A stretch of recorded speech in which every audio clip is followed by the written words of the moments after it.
प्रदेश में सियासी जमीन तलाश रही कांग्रेस को प्रियंका गांधी ने एक्टिव कर दिया है और प्रियंका ने यूपी चुनाव से पहले बड़ा दांव खेला। चुनावी नारे की लॉन्चिंग के वक्त प्रियंका ने 40% महिलाओं को टिकट देने का भी ऐलान किया और कहा कि यूपी और देश की सियासी दशा अब महिलाएं ही बदलेंगी। लड़की हूं, लड़ सकती हूं, जी हां, यूपी चुनाव में कांग्रेस का यही नारा है और इसी नारे के साथ प्रियंका गांधी वाड्रा ने साफ कर दिया है कि इस बार विधानसभा चुनाव में कड़ी सियासी टक्कर होगी। इसके लिए कांग्रेस भी पूरी तरह से तैयार है। प्रियंका ने चुनाव में 40% सीटों पर महिला प्रत्याशियों को उतारने का भी ऐलान कर दिया है, यानी 161 सीटों पर कांग्रेस महिला उम्मीदवारों को उतारेगी। प्रियंका ने कहा कि इसके लिए हमने आवेदन पत्र मांगे हुए हैं। अगले महीने की 15 तारीख तक आवेदन खुला रहेगा। प्रियंका ने कहा कि मेरा बस चलता तो मैं 50% टिकट दे देती। यूपी में आरक्षण बढ़ेगा तो देश भी बढ़ेगा। प्रियंका ने बीजेपी पर भी हमला किया और कहा कि 40% टिकट का फैसला उन्नाव की उस लड़की के लिए निर्णय है जिसको जलाकर मारा गया। ये निर्णय हाथरस की उस लड़की के लिए है जिसे न्याय नहीं मिला।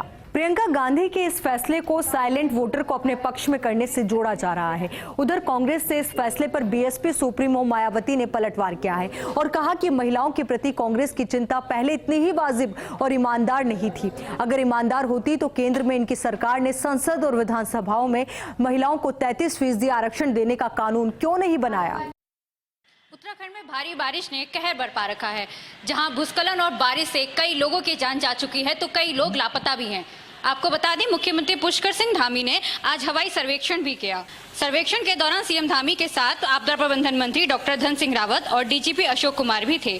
इसके बाद रुद्रप्रयाग में मुख्यमंत्री ने जिलाधिकारी से जिले की स्थिति और चारधाम यात्रा की जानकारी ली। सीएम धामी ने सभी प्रदेशवासियों से धैर्य रखने की अपील की है। उन्होंने कहा कि सरकार हर परिस्थिति में जनता के साथ है। उत्तराखंड में लगातार बारिश ने अपना कहर बरपाया हुआ है और ऐसे में जगह जगह नदी नाले उफान पर हैं। राज्य और केंद्र सरकार लगातार इसकी मॉनिटरिंग कर रहे हैं ताकि अपने लोगों को जल्द से जल्द बचाया जा सके। आपको बता दें, उत्तराखंड में बारिश का कहर लगातार जारी है। पहाड़ों पर लगातार हो रही बारिश से नदी नाले उफान पर हैं। ऐसे में राज्य और केंद्र सरकार लगातार इस पर अपनी नज़रें बनाए हुए हैं। प्रधानमंत्री नरेंद्र मोदी ने फ़ोन पर मुख्यमंत्री पुष्कर सिंह धामी से नुकसान, बचाव और राहत कार्यों के बारे में जानकारी ली है। इसके साथ ही पीएम मोदी ने प्रदेश को हर संभव सहयोग देने की बात मुख्यमंत्री पुष्कर सिंह धामी से कही है। साथ ही मुख्यमंत्री पुष्कर सिंह धामी ने उत्तराखंड के हालात के बारे में प्रधानमंत्री को जानकारी दी। उन्होंने पीएम को बताया कि प्रदेश के कुछ स्थानों पर नुकसान हुआ है। शासन प्रशासन की टीमें पूरी तरह से अलर्ट है। साथ ही सीएम ने बताया कि वो राज्य के विभिन्न क्षेत्रों में हो रही वर्षा का लगातार जायजा ले रहे हैं। संबंधित अधिकारियों को प्रत्येक जिले में बारिश और आवागमन की स्थिति पर हर घंटे रिपोर्ट देने के लिए भी कहा गया है। साथ ही चारधाम के लिए जो यात्री आ रहे हैं उनको भी लगातार किसी तरह की कोई दिक्कतों का सामना ना करना पड़े, उसके लिए भी मुख्यमंत्री ने निर्देशित कर दिया है। लगातार हो रही बारिश के बाद गंगा का जलस्तर काफ़ी बढ़ा हुआ है और रायवाला में गंगा नदी के बीच टापू पर यहाँ 25 लोग फंस गए। बताया जा रहा है कि ये वनगुजर थे और उत्तरकाशी से हरिद्वार की ओर जा रहे थे। वही जैसे ही इस घटना की सूचना रायवाला पुलिस को मिलती है तो पुलिस तुरंत एसडीआरएफ की टीम के साथ मौके पर पहुंचती है। राफ्ट के माध्यम से इन सभी 25 लोगों को बारी बारी कर सुरक्षित बाहर निकाला गया। हालांकि पानी का बहाव काफ़ी तेज़ था, जिसको देखते हुए यहाँ जो रेस्क्यू अभियान चलाया गया उसमें काफ़ी दिक्कतें भी आई, लेकिन करीब 2 घंटे तक चले इस रेस्क्यू अभियान के बाद सभी 25 लोगों को सुरक्षित बाहर निकाल लिया गया। जयपुर ग्रेटर मेयर की कार्यशैली से नाराजगी के बीच करीब 50 बीजेपी पार्षदों ने एक होटल में सीक्रेट मीटिंग की। मीटिंग में वार्डों में विकास कार्य नहीं होने पर नाराजगी भी जताई गई। बैठक खत्म होने के बाद सभी बीजेपी पार्षदों ने संगठन के महामंत्री चंद्रशेखर से मुलाकात की और आगे की रणनीति पर चर्चा भी की। जयपुर में एक बार फिर बीजेपी पार्षदों की गुटबाजी नजर आई है। ग्रेटर निगम की मेयर शील धाबे के खिलाफ बीजेपी के पार्षदों ने मोर्चा खोल दिया है। करीब 50 पार्षदों ने राजधानी के एक होटल में गुप्त मीटिंग की और अपने ही वार्डों में विकास कार्य नहीं होने का हवाला दिया है। पार्षदों ने मेयर की कार्यशैली पर नाराजगी जताई है और वार्डों में विकास कार्य कैसे हो इसकी भी रणनीति बनाई गई है। सभी पार्षदों ने बीजेपी मुख्यालय में संगठन महामंत्री चंद्रशेखर से मुलाकात भी की है और मेयर शील धाबे की शिकायत भी की। पार्षदों ने संगठन को जल्द ही इस पर फैसला लेने का अनुरोध भी किया है। इसके अलावा संगठन को ग्रेटर मेयर शील धाबे को समझा उठाने का आग्रह भी किया है। हालांकि पार्षदों ने बाहर मीडिया के सामने अपनी नाराजगी जाहिर नहीं की। ऐसा पहली बार नहीं है जब बीजेपी के विधायकों ने अपनी ही मेयर के खिलाफ मोर्चा खोला है। इससे पहले भी बागी निर्मल नाहटा कांग्रेस के समर्थन से मेयर बन गए थे और अब कार्यवाहक मेयर शील धावई के खिलाफ बीजेपी पार्षदों ने मोर्चा खोल लिया है और उनके खिलाफ विकास कार्य नहीं करवाने का हवाला दिया है। राजस्थान में लगातार डेंगू के केसेस में बढ़ोतरी हो रही है। तकरीबन 6000 डेंगू के केसेस दर्ज किए गए हैं और 10 लोगों की मौत की भी पुष्टि की गई है। अगर हम राजधानी जयपुर की बात करें तो हालात काफ़ी ज़्यादा बुरे हैं, क्योंकि अस्पताल में बेड्स अवेलेबल नहीं है, जिससे मरीजों को काफ़ी परेशानी का सामना करना पड़ रहा है। ऐसे में राजस्थान की सरकार का चिंतित होना भी स्वाभाविक है। खुद स्वास्थ्य मंत्री रघु शर्मा कह रहे हैं कि हम जल्द से जल्द स्थिति में सुधार करेंगे और लोगों से अभी अपील की है कि पानी को इकट्ठा ना होने दें। इसके साथ ही मेडिकल स्टाफ की छुट्टियों पर भी रोक लगा दी गई है। राजस्थान में डेंगू मामले पर स्वास्थ्य मंत्री रघु शर्मा ने कहा कि डेंगू के खिलाफ स्वास्थ्य विभाग प्रभावी नियंत्रण के लिए डोर टू डोर सर्वे और फॉगिंग का काम कर रहा है। मरीजों को बेड मिले, ये सरकार की जिम्मेदारी है और उसे हम सुनिश्चित करेंगे। राजस्थान में डेंगू से अब तक 10 लोगों की मौत हुई है। डेंगू और दूसरी मौसमी बीमारियों के बढ़ते प्रकोप के बीच राजस्थान सरकार ने बुधवार से डेंगू मुक्त राजस्थान अभियान चलाने का फैसला किया है। इसके तहत सभी जिलों को नियंत्रण कक्ष और विशेष टीमें गठित की जाएगी। प्रदेश में फैल रही मौसमी बीमारियों की रोकथाम के लिए चिकित्सा विभाग अलर्ट मोड पर है।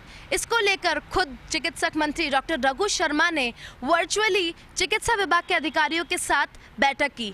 बैठक में मंत्री ने ये ऐलान किया कि 20 अक्टूबर से लेकर 3 नवंबर तक राजस्थान में डेंगू और मौसमी बीमारियों को रोकने के लिए राजस्थान में डेंगू मुक्त अभियान चलाया जाएगा।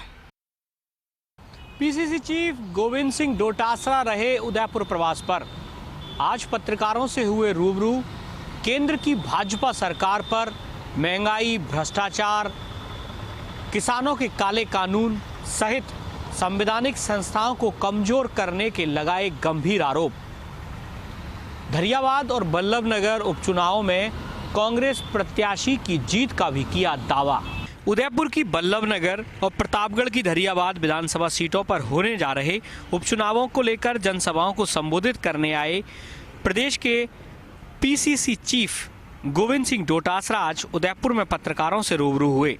डोटासरा ने इस मौके पर केंद्र की भाजपा सरकार पर जमकर पलटवार किए और महंगाई, बेरोजगारी, किसानों के काले कानून, भ्रष्टाचार और देश की संवैधानिक संस्थाओं को कमजोर करने के आरोप लगाए। गोविंद सिंह डोटासरा ने प्रदेश भाजपा पर भी जमकर चुटकियां ली।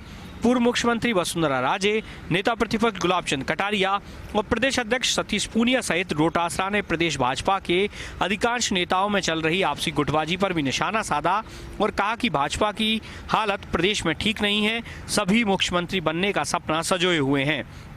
इस दौरान डोटासरा ने बल्लभनगर और धरियावाद में कांग्रेस प्रत्याशियों की जीत का दावा किया।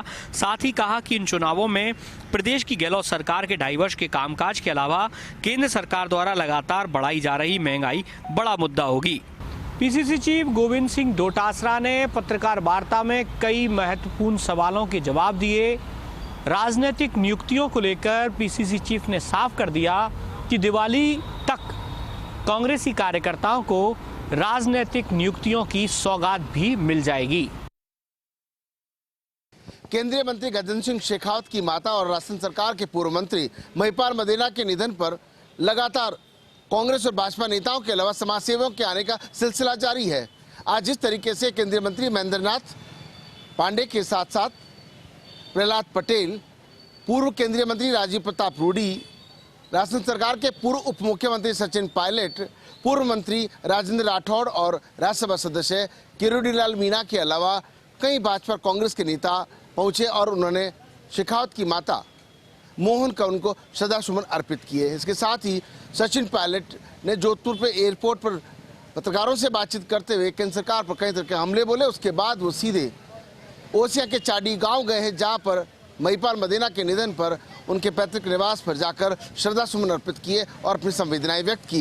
वापस लौटते समय कांग्रेस नेता सतपाल देवासी की माता के निधन पर भी उन्होंने अपनी संवेदनाएं व्यक्त की और कुल मिलाकर के जिस तरीके से किरोड़ी लाल मीणा भी महिपाल मदेना के आवास पर पहुंचे हैं, तो ऐसे में समझा जा सकता है कि जो संवेदनाएं हैं वो उन्हें दोनों परिवारों के प्रति भारतीय जनता पार्टी कांग्रेस के नेता बराबर जिस तरीके से प्रकट करें। सबसे बड़ी बात ये रही कि राजीव प्रताप रूडी दिल्ली से विमान चलाकर पहुंचे। उस विमान में 2 केंद्रीय मंत्री और उत्तर प्रदेश सरकार के एक मंत्री के अलावा खुद सचिन पायलट भी उसी विमान में मौजूद रहे। और ये भी माना जा रहा है कि 21 अक्टूबर को राजस्थान सरकार की पूर्व मुख्यमंत्री वसुंधरा राजे भी संवेदनाएं व्यक्त करने के लिए जोधपुर पहुंचेंगी, जहां वे गजेंद्र सिंह शेखावत की माता के निधन पर शोक जताएंगी। वहीं महिपाल मदेना के निधन पर शोक जताने के लिए उनके गांव चाडी जाएंगी।